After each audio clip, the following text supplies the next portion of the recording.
Welcome to YSM news.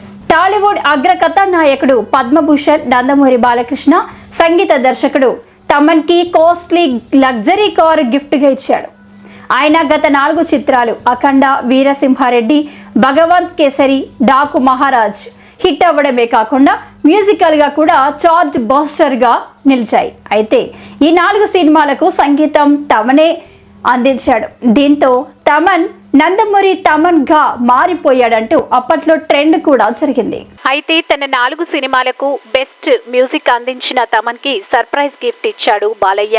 అతడికి 1.75 కోట్ల విలువ చేసే లగ్జరీ పోర్షే కారును బహుమతిగా అందించాడు. ప్రస్తుతం ఇందుకు సంబంధించిన ఫోటోలు వైరల్ గా మారాయి. మరోవైపు వీరిద్దరి కాంబోలో అఖండ 2 రాబోతుంది. ఇప్పటికే షూటింగ్ స్టార్ట్ చేసిన ఈ చిత్రానికి బోయపాటి శ్రీను దర్శకత్వం వహిస్తున్నాడు.